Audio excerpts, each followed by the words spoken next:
लोमड़ी और बीमार शेर की कहानी। जंगल का राजा शेर बूढ़ा हो चला था। उसकी शक्ति क्षीण हो गई थी। उसमें इतना बल शेष नहीं था कि जंगल में जाकर शिकार कर सके। इस स्थिति में उसके समक्ष भूखे मरने की नौबत आ गई थी। एक दिन अपनी गुफा में बैठा भूखा शेर लायन सोचने लगा कि यदि यही स्थिति रही तो उसकी मृत्यु निकट है। उसे कोई न कोई उपाय सोचना होगा ताकि बैठे बिठाए ही भोजन की व्यवस्था हो जाए। वह सोचने लगा और कुछ ही देर में उसे एक उपाय सूझ गया। एक चिड़िया की सहायता से उसने पूरे जंगल में अपने बीमार होने की खबर फैला दी। जंगल के राजा शेर के बीमार होने की खबर सुनकर जंगल के जानवर उसका हालचाल पूछने उसके पास पहुंचने लगे। शेर इसी ताक में था। जैसे ही कोई जानवर उससे मिलने गुफा में प्रवेश करता, वह उसे दबोचकर मार डालता और छककर उसका मांस खाता। हर दिन कोई न कोई जानवर उसे देखने आता रहता और शेर को गुफा में ही शिकार हाथ लग जाता। उसके दिन बड़े आराम से गुजरने लगे। अब उसे भोजन के लिए जंगल में भटकने की आवश्यकता नहीं रह गई थी। बिना मेहनत के उसे अपनी ही गुफा में भरपेट भोजन मिलने लगा था।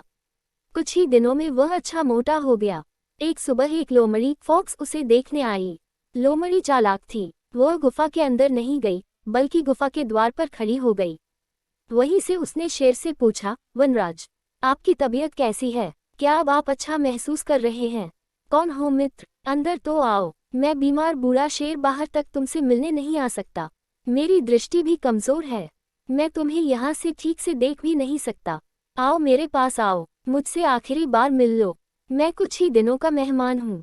शेर ने फुसलाकर लोमड़ी को गुफा के अंदर बुलाने का प्रयत्न किया। शेर के बोलते समय लोमड़ी बड़े ही ध्यान से गुफा के आसपास का नजारा ले रही थी। शेर की बात खत्म होते ही वह बोली, वनराज, मुझे क्षमा करें, मैं अंदर नहीं आ सकती।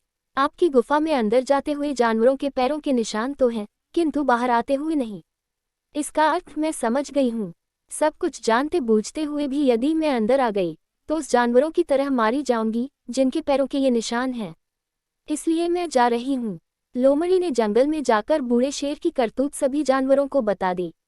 उसके बाद कोई भी जानवर शेर से मिलने नहीं गया। इस तरह अपनी बुद्धिमानी से लोमड़ी ने न सिर्फ अपनी जान बचाई, बल्कि जंगल के अन्य जानवरों को भी शेर के हाथों मरने से बचा लिया। सीख: बुद्धिमान व्यक्ति दूसरों की गलतियों से सबक लेते हैं।